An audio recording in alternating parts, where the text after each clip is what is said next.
गुरु गोबिंद सिंह की पत्नी कौन थी? उनसे उनके कितने बच्चे थे? सिख गुरु बनने से पहले उनका परिवार कैसा था? गुरु गोबिंद सिंह की 3 पत्नियां थीं। संभवतः यह उस समय का संकेत था, क्योंकि उन्हें अक्सर राजा 10वें पातशाह, फारसी में 10वें राजा के रूप में संदर्भित किया जाता था, और उत्तराधिकार के लिए उत्तराधिकारी न होने के जोखिम को कम करने के लिए राजा को कई संतानें पैदा करनी चाहिए। हालांकि बाद में पता चला कि उनके 4 बेटे थे, जिनमें से कोई भी उनका उत्तराधिकारी नहीं बन सका। मुगलों द्वारा उत्पीड़न के कारण वे हताहत हुए, जो सिखों को अपने आधिपत्य के लिए खतरा मानते थे। दुख की बात यह है कि तब तक उत्तराधिकार वंशानुगत हो चुका था। कहा जाता है कि इसीलिए गुरु गोविंद सिंह ने गुरुओं की परंपरा को खत्म करने का फैसला किया और पंथ और ग्रंथ को ही गुरु घोषित कर दिया। उनके समर्पित अनुयायी बंदा बहादुर ने कुछ समय तक अर्ध उत्तराधिकारी के रूप में कार्य किया। कई सिख गुरुओं की एक से ज्यादा पत्नियां क्यों थीं? उन्होंने अपने निजी उदाहरणों के जरिए बहुविवाह को क्यों बढ़ावा दिया? चमकौर की लड़ाई में 40 सिखों ने 10 लाख मुगलों से कैसे मुकाबला किया? खालसा की स्थापना के पीछे क्या कहानी है? गुरु गोबिंद सिंह जी के कितने पुत्र थे? क्या गुरु गोबिंद सिंह जी ने अपने जीवन में कोई युद्ध हारा था? गुरु गोबिंद सिंह जी के पूरे परिवार को 7 दिन में कैसे मार दिया गया? किसने मारा और क्यों? गुरु गोबिंद सिंह की कितनी पत्नियां थीं? गुरु की एक से ज्यादा पत्नियां होने की गलत धारणा उन लेखकों ने फैलाई जो पंजाबी संस्कृति से अनभिज्ञ थे। बाद के लेखकों ने गुरु की एक से ज्यादा शादियां होने का संकेत देने वाले उन लेखों को स्वीकार कर लिया और इसे शाही कृत्य के रूप में प्रस्तुत किया। उस समय राजा, सरदार और दूसरे महत्वपूर्ण लोग आमतौर पर एक से ज्यादा पत्नियां रखते थे, जो उनके महान होने और आम आदमी से श्रेष्ठ होने का प्रतीक था। गुरु गोबिंद सिंह एक सच्चे राजा होने के नाते उनकी नज़र में एक से ज्यादा पत्नियां रखना उचित था। यह वास्तव में गलत है। पंजाब में विवाह से जुड़े 2 और कभी कभी 3 बड़े समारोह होते हैं, यानी सगाई, विवाह और मुकलावा। इन तीनों समारोहों में बड़े समारोह और गीत संगीत का आयोजन किया जाता है। कई मामलों में सगाई शिशु अवस्था से बाहर निकलते ही कर दी जाती थी। आज भी भारत के कुछ आंतरिक भागों में 8 से 12 वर्ष की आयु में सगाई असामान्य नहीं है। सगाई के कुछ साल बाद विवाह किया जाता है। विवाह के बाद दुल्हन को अपने ससुराल में रहने और वहां रहने में कुछ और साल लगते हैं। इसे मुकलावा कहते हैं। इस समारोह के समय दुल्हन को दहेज और अन्य उपहार दिए जाते हैं ताकि उसे नया घर बसाने में मदद मिल सके। अब विवाह और मुकलावा एक ही दिन किए जाते हैं और केवल तभी जब साथी वयस्क होते हैं। गुरु की सगाई के समय परंपरा के अनुसार आनंदपुर में एक बड़ा समारोह और अन्य आनंदमय गतिविधियां आयोजित की गईं। दुल्हन, माता जीतो जी, लाहौर में रहती थीं, जो मुगल शासकों की राजधानी थी, जिनके गुरुओं के साथ अच्छे संबंध नहीं थे। जब विवाह समारोह का समय आया, तो गुरु के लिए बड़ी संख्या में सशस्त्र सिखों के साथ लाहौर जाना उचित नहीं समझा गया। इसके अलावा इसमें बहुत अधिक यात्रा और भारी खर्च शामिल होता, साथ ही संगत, छोटे और बड़े, जो गुरु के विवाह को देखना चाहते थे, को असुविधा होती। इसलिए जैसा कि सिख इतिहास में उल्लेख किया गया है, गुरु के लाहौर जाने के बजाय विवाह के लिए लाहौर को आनंदपुर साहिब लाया गया। आनंदपुर के उत्तर में 2 मील दूर एक सुंदर स्थान को विवाह के लिए एक अच्छे शिविर के रूप में विकसित किया गया था। इस स्थान का नाम गुरु का लाहौर रखा गया था। आज लोग इस स्थान को देखने के लिए आनंदपुर भी जाते हैं। दुल्हन को उसके माता पिता द्वारा इस स्थान पर लाया गया था और विवाह समारोह में बहुत बड़ी भीड़ उपस्थित होकर मनाया गया था। 2 बड़े समारोह, एक सगाई के समय और दूसरा गुरु के विवाह के समय, बाहरी पर्यवेक्षकों को 2 विवाहों का आभास देते थे।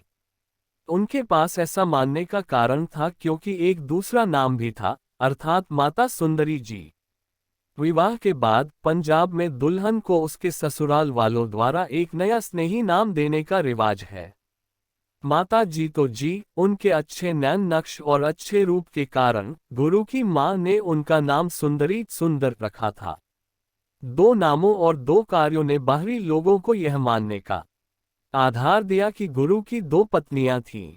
वास्तव में गुरु की एक पत्नी थी जिसके दो नाम थे, जैसा कि ऊपर बताया गया है। कुछ इतिहासकार तो यहाँ तक कहते हैं कि गुरु गोबिंद सिंह की एक तीसरी पत्नी भी थी, माता साहिब कौर। 1699 में जब गुरु ने खालसा पंथ की स्थापना की, तब उन्होंने उनसे अमृत तैयार करने के लिए पानी में पतासा फूला हुआ चीनी डालने को कहा। जहां गुरु गोबिंद सिंह को खालसा के आध्यात्मिक पिता के रूप में मान्यता प्राप्त है, वहीं माता साहिब कौर को खालसा की आध्यात्मिक मां के रूप में मान्यता प्राप्त है।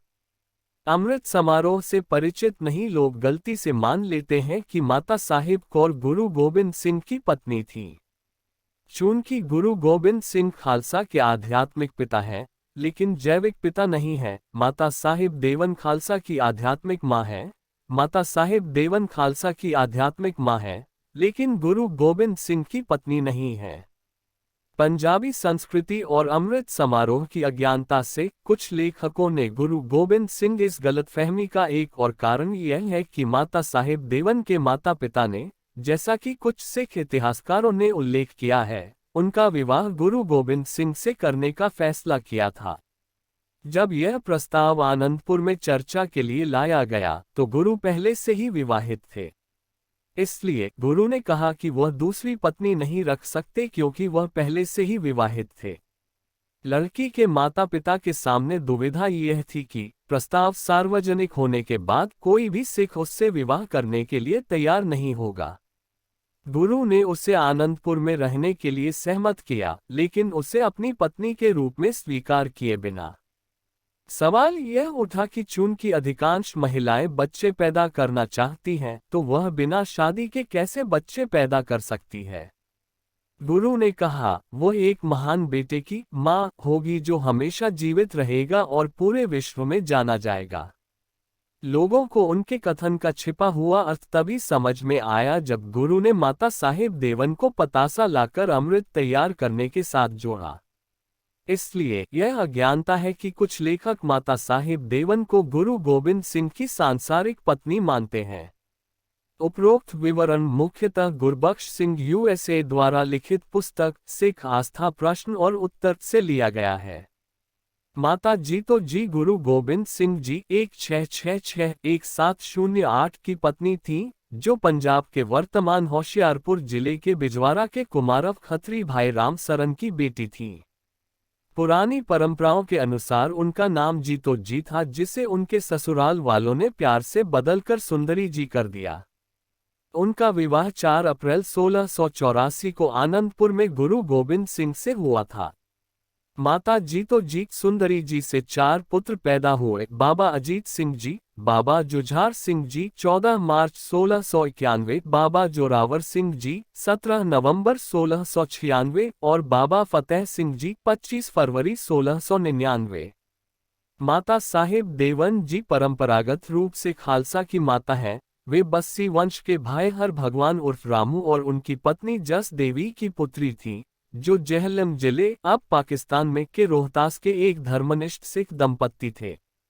उनके माता पिता ने शुरू से ही उन्हें गुरु गोबिंद सिंह की सेवा में समर्पित कर दिया था।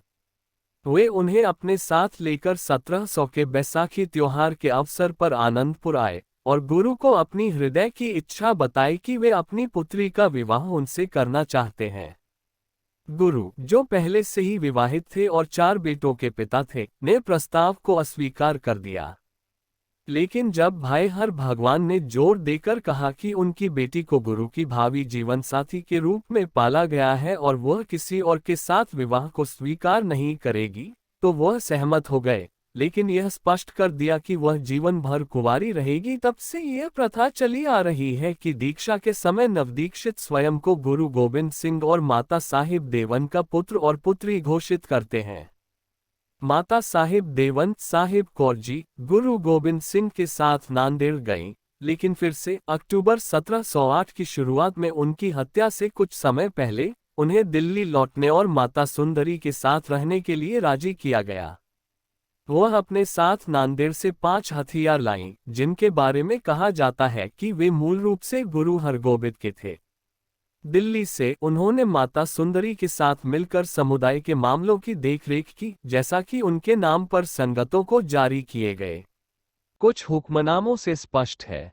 माता साहिब देवन की मृत्यु की सही तारीख ज्ञात नहीं है, लेकिन यह माना जाता है कि उनका निधन माता सुंदरी से कुछ समय पहले हुआ था, जिनकी मृत्यु 1747 में हुई थी। माता साहिब देवन द्वारा जारी किए गए उपलब्ध हुक्मनामों में 1726 और 1734 के बीच की तारीखें हैं, जो दर्शाता है कि उनका निधन 1734 और 1747 के बीच हुआ होगा। उनके सम्मान में स्मारक गुरुद्वारा बाला साहिब, नई दिल्ली के परिसर में माता सुंदरी की स्मृति में बने स्मारक के करीब है। कहा जाता है कि ये हथियार नांदेड़ से उनके द्वारा लाए गए थे और इन्हें नई दिल्ली के संसद मार्ग स्थित गुरुद्वारा रिकाबगंज में पवित्र अवशेष के रूप में संरक्षित किया गया है।